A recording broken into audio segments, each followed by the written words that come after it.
नमस्ते बच्चों, ज्ञान मंत्र में आप सबका स्वागत है। आज हम क्लास 6 की मैथमेटिक्स चैप्टर 1 और एक्सरसाइज 1.2 करने जा रहे हैं। एक्सरसाइज 1.2 हमारा फर्स्ट क्वेश्चन है। किसी स्कूल में 4 दिन के लिए एक पुस्तक प्रदर्शनी आयोजित की गई। पहले, दूसरे, तीसरे और अंतिम दिन खिड़की पर क्रमशः 1094, 1812, 2050 और 2751 टिकट बेचे गए। इन 4 दिनों में बेची गई टिकटों की कुल संख्या ज्ञात करो। अब यहाँ पे इस क्वेश्चन में बताया गया है कि एक स्कूल में 4 दिन के लिए पुस्तक प्रदर्शनी आयोजित की गई, जिसमें 4 दिन अलग अलग डेज में टिकटें बेची गई। पहले दिन इतनी, दूसरे दिन इतनी, तीसरे दिन इतनी और चौथे दिन इतनी। अंत में इन्होंने बोल दिया इन 4 दिनों में बेची गई टिकटों की कुल संख्या ज्ञात करो। हमसे साफ साफ कहा गया है कुल संख्या ज्ञात करो। कुल का सीधा साधा अर्थ होता है प्लस, मतलब इसे सीधा साधा जमा कर दीजिए। जहाँ पर भी आपका कुल है समझ जाए कि वहाँ आपको जमा करने के लिए बोला गया है। तो अब शुरू करते हैं। सबसे पहले देखिए, पहले दिन कितने टिकट बेचे गए?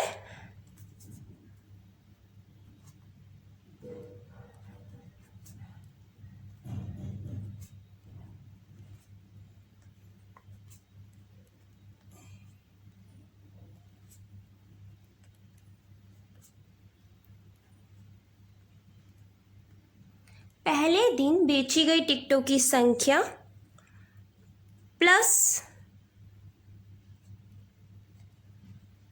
दूसरे दिन बेची गई टिकटों की संख्या प्लस तीसरे दिन बेची गई टिकटों की संख्या और प्लस चौथे दिन बेची गई टिकटों की संख्या। अब क्या करना है, हमें इन सबको प्लस कर देना है और प्लस करके जो आपका आंसर होगा वही हमारा आंसर होगा। तो पहले दिन टिकट बेची गई कितनी? 1024, 1094। अगले दिन 1812, 1812, ऐसे खुला खुला लिखिए। 2050, 2050 एंड लास्ट में 2751। ये 4 दिन में बेची गई टिकटों की संख्या है। इन्हें निकाल लीजिए। 4 + 2 6, 1 7, 9 1 10, 10 5 15, 5 20, हासिल 2, 8 2 10, 10 7 17, एक हासिल, 1 1 2 3 4 5 6 7। तो ये आपका आ गया कुल संख्या, कुल बेची गई टिकटों की संख्या। तो आप लिख भी दीजिए लास्ट में, कुल बेची गई टिकटों की संख्या इज इक्वल 7707, 7707। ये आपका आ गया आंसर।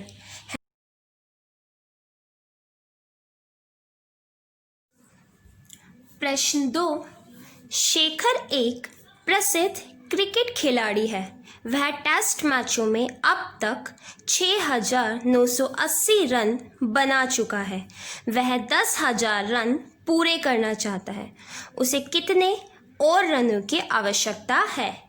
बड़ा सिंपल सा क्वेश्चन है। इसमें सीधा सिंपल बताया, शेखर है क्या है? क्रिकेट खिलाड़ी। वह अभी तक मैचों में 6980 रन बना चुका है। इतने रन वो बना चुका है और वो बनाना चाहता है इतने। तो क्या करना चाहिए? उसे कितने और रनों की आवश्यकता पड़ेगी? अब उसे और रनों की आवश्यकता पड़ेगी तो सीधा सिंपल, जितने रन वो बनाना चाहता है उसमें से जितने रन वो बना चुका है उसे माइनस कर दीजिए, आपका आंसर आ जाएगा। सबसे पहले हम लिखेंगे शेखर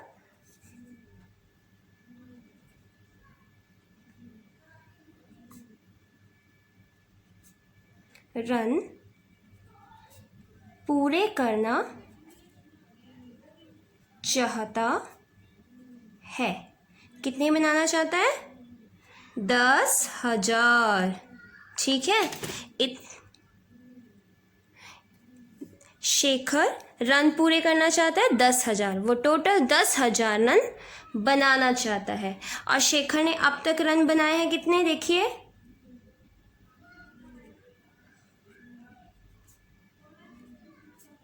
शेखर ने अब तक रन बनाए हैं कितने? देखिए, 6,980। 6,980। बनाना चाहता है 10,000, बना चुका है 6,980। तो 10,000 रन बनाने के लिए उसे आवश्यक रन कितने होंगे ये निकालना है ना। तो लिखिए 10,000 रन बनाने के लिए आवश्यक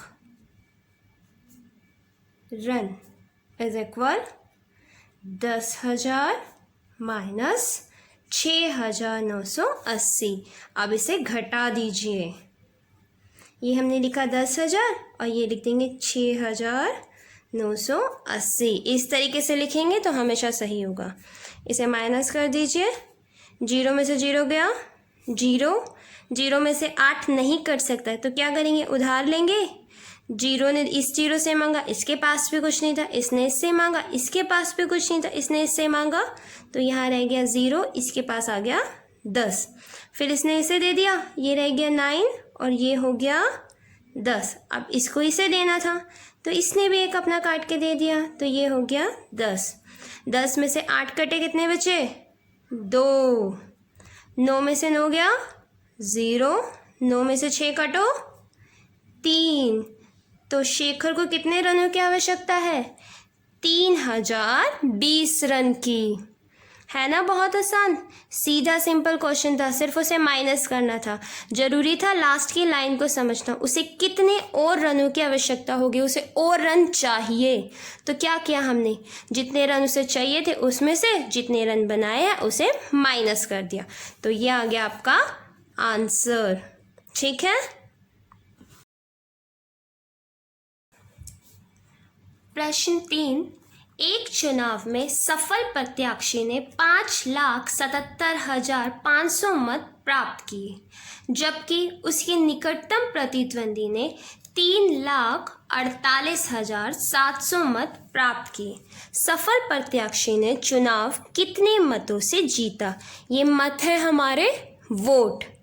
तो अब देखिए, एक चुनाव हुआ, चुनाव में जो प्रत्याशी जीता उसके मत थे 5,77,500 और जो हारा उसके थे 3,48,700।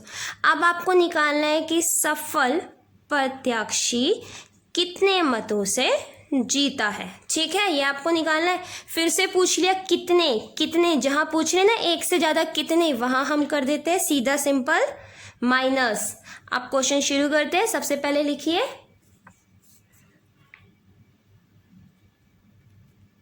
सफल प्रत्याशी द्वारा प्राप्त किए गए मत। सफल प्रत्याशी द्वारा प्राप्त किए गए मत कितने थे? 5,77,500। अब उसके निकटतम प्रतिद्वंदी द्वारा प्राप्त किए गए मत लिखिए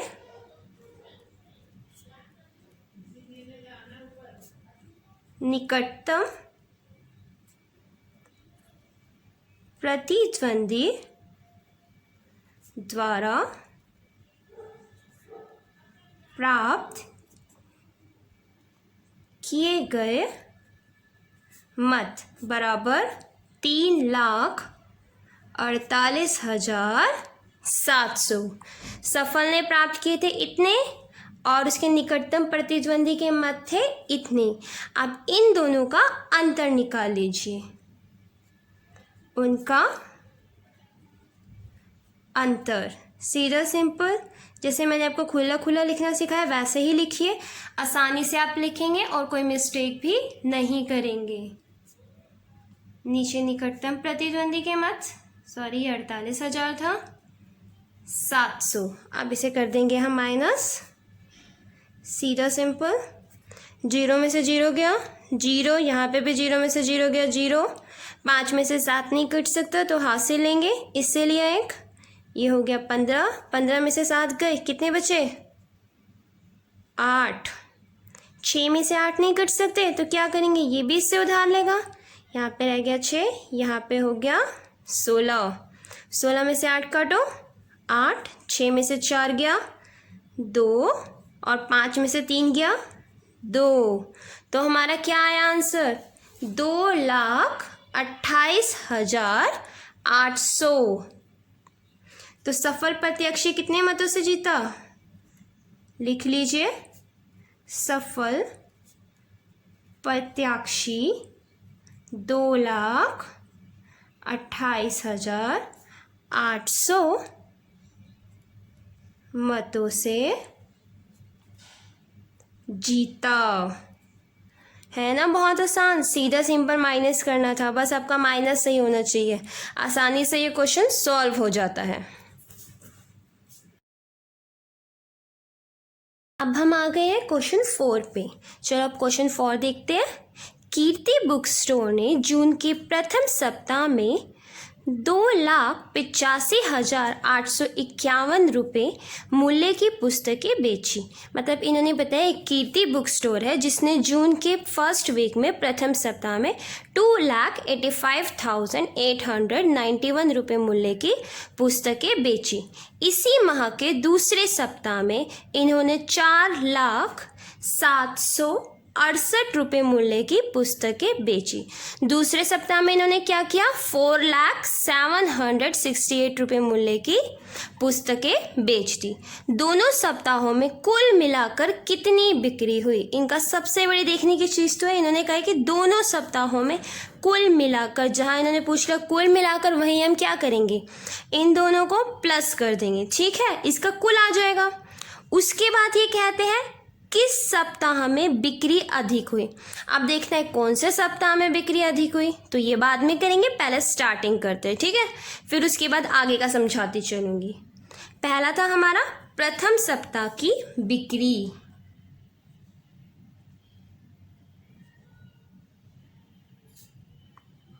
प्रथम सप्ताह में बिक्री कितनी हुई है बिक्री, देखिए जरा, 2,85,891 रुपीज़ की। फिर हमारे दूसरे सप्ताह की बिक्री देखिए कितनी है, कहाँ है हमारी, दूसरे सप्ताह में बिक्री, दूसरे सप्ताह की बिक्री है आपकी 4 लाख, ये 0 आ गई क्योंकि यहाँ पे कुछ भी नहीं था, 768 रुपये की, मतलब 4,07,68 रुपीज़ की। अब हमें क्या निकालना था, कुल मिलाकर कितनी बिक्री हुई, तो लिख दो फिर कुल बिक्री।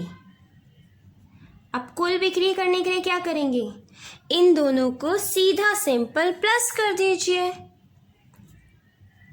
2,85,891, यहाँ पे 4,00,768 रुपीज़। अब इन्हें प्लस कर देंगे तो आपका आंसर आ जाएगा 8199615, एक हासिल, 8199716, एक हासिल गया, 516, और ये 8 का 1, 4 + 2 6, सीधा सिंपल आ गया हमारा। क्या आया हमारा, इसमें कॉमर्स लगा दो, जैसे सीधा सिंपल पहला कोमा 3 के बाद, फिर 2 के बाद, फिर 2 के बाद चलता है। हमारे पास यही है, तो ये हो गया 6,86,659 रुपीज़। कुल बिक्री हमारी है ये 6,86,659। ठीक है बच्चों, इतना समझ में आ गया। तो कुल बिक्री हमारी आ गई, पहला हमारा इधर तक सॉल्व हो गया। अब देखिए किस सप्ताह में बिक्री अधिक हुई। अब देखिए कौन से सप्ताह में बिक्री अधिक हुई। प्रथम सप्ताह की बिक्री थी हमारी ये 2,85,891। दूसरे सप्ताह की थी 4,07,68। कौन से सप्ताह की ज़्यादा है? दूसरे सप्ताह की। तो कौन से सप्ताह में ज़्यादा हुई बिक्री? दूसरे सप्ताह की बिक्री ज़्यादा है। ये बात आप लिख भी दीजिए, दूसरे सप्ताह की बिक्री ज़्यादा है ना। इजी, कुछ मुश्किल तो नहीं आ रही। अगर अभी भी कुछ समझने में प्रॉब्लम आ रही हो बच्चों तो आप मुझसे दोबारा पूछ लीजिएगा। अब इन्होंने पूछा था किस सप्ताह में बिक्री अधिक हुई, ये तो हमने बता दिया। और कितनी अधिक हुई, कितनी ज़्यादा हुई, ये निकालने के क्या करेंगे। जब पूछा जाए कितनी अधिक, किससे कौन ज़्यादा, तो सीधा सिंपल हमारा आ जाता है माइनस, घटा। निकालो बिक्री में अंतर। तो ज़्यादा वाली बिक्री कौन सी थी? दूसरे सप्ताह की 4 लाख वाली, वो ऊपर लिख लीजिए, और दूसरे वाली नीचे। कर लिया। अब इन्हें सीधा सिंपल माइनस कर दीजिए। 8 में से 1 गया, क्या बचा? जल्दी बताओ, सोचो सोचो। 7। 6 में से 9 नहीं कट सकता, क्या करेंगे? हाथ से लेंगे, उधार मांगेंगे। ठीक है, 6 ने 7 से उधार मांगा तो इसके पास रह गया 6, और ये हो गया 16। 16 में से 9 गए, 7। अब 6 में से 8 कट सकता है? नहीं कट सकता, तो क्या करेगा? 6 जीरो से उधार मांगेगा। लेकिन जीरो के पास तो खुद ही कुछ नहीं है, तो वो क्या दे सकता है? जीरो ने इस जीरो से मांगे, इसके पास भी कुछ नहीं था, इसने इससे मांगा तो इसने दे दिया। इसके पास 3 था, इसने 1 इसे दिया, तो ये हो गया 10। अब 10 को इसे भी एक उधार देना था, तो इसने अपना 1 निकाल के उसे दे दिया, तो ये हो गया 10। अब इस 10 को भी इसे देना था, तो ये इसने भी अपना 1 दे दिया, तो ये रह गया 9, और ये हो गया 16। 16 में से 8 कटा, 8। 9 में से 5 काटो, 9 में से 5 कटा, क्या बचा? 4। यहाँ 9 में से 8 क्या? 1, और 3 में से 2 गया 1। ये आ गया आपका आंसर। लास्ट आंसर भी हमारा आ गया, है ना। बहुत आसान। देख लीजिए, 1,14,877, और ये है रुपीज़ में। बहुत आसान था ना। अभी भी कुछ टफ लग रहा है तो पूछ लीजिएगा, ठीक है। दूसरे सप्ताह में बिक्री ज़्यादा हुई थी। प्रथम हमारा कुल बिक्री आ गई, दूसरे सप्ताह में बिक्री ज़्यादा हुई, और कितनी अधिक थी, तो कितनी अधिक थी लिख दिया हमने। दूसरे सप्ताह की बिक्री प्रथम सप्ताह से 1,14,877 रुपये ज़्यादा है। क्वेश्चन 5, अंकों 6, 2, 7, 4 और 3 में से प्रत्येक को केवल एक बार प्रयोग करते हुए बनाई जा सकने वाली सबसे बड़ी और सबसे छोटी संख्याओं का अंतर ज्ञात कीजिए। अब आपको ये क्वेश्चन 5 में कुछ आपको अंक दे दिए हैं, 5 अंक दे दिए, जिनका प्रयोग करके आपको सबसे पहले सबसे बड़ी संख्या बनानी है और उसके बाद सबसे छोटी संख्या बनानी है। फिर इस सबसे बड़ी संख्या में से सबसे छोटी संख्या का अंतर निकालना है। अंतर मतलब माइनस करना है। माइनस करते ही आपका आंसर आ जाएगा। तो शुरू करें। सबसे पहले तो लिख दो 6, 2, 7, 4 और 3 का प्रयोग करते हुए अब हमें इन अंकों का प्रयोग करना है। आप सबसे पहले बनाएंगे सबसे बड़ी संख्या, तो सबसे पहले आप लिख ही लीजिए सबसे बड़ी संख्या। आप सबसे बड़ी संख्या बनाने का देखो, मैं आपको सबसे आसान तरीका बता देती हूँ। इन 5 नंबरों में से पहले देख लो कि सबसे बड़ा नंबर कौन सा है। जो भी बड़ा नंबर होगा वो सबसे बड़ी संख्या बनाने में आसान होगा। तो सबसे बड़ा नंबर क्या है? 7। तो सबसे बड़ा नंबर आ गया हमारा 7। 7 के बाद बड़ा नंबर कौन सा है? 7 के बाद 6, इसके बाद 4, फिर 3 एंड फिर 2। ये बन गया हमारा सबसे बड़ा नंबर 76,432। है ना बहुत आसान। आप इसी तरीके से बना लीजिए सबसे छोटा नंबर। पहले लिख लेंगे सबसे छोटी संख्या। अब सबसे छोटी संख्या बनाने का बड़ा आसान तरीका है, इस नंबर को उल्टा करके लिख दीजिए। जहां ये 7 से शुरू हुआ था अब ये 2 से हो जाएगा। उल्टी संख्या लिख दो। 2, 3, 4, 6 और 7 बन गया। ये है हमारा सबसे बड़ी संख्या और ये है सबसे छोटी संख्या। अब हमें क्या निकालना था? इनका अंतर। तो लिख दो उनका अंतर। सीधा सिंपल हमें माइनस करना है, इन्हें आपस में घटाना है। तो घटाने के लिए सारे नंबर्स को ऐसा का ऐसा लिख देंगे। माइनस का निशान लगाइए, नीचे लाइन खींचिए एंड करिए। 2 में से 7 कट सकता है? नहीं कट सकता। तो क्या करेंगे? उधार लेंगे। 2 ने अपने पड़ोसी 3 से उधार मांगा तो क्या हुआ? ये हो गया 12 और ये हो गया 2।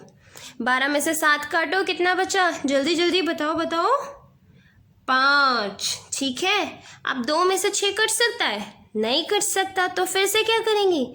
उधार लेंगे। ये रह गया 3 और ये हो गया 12।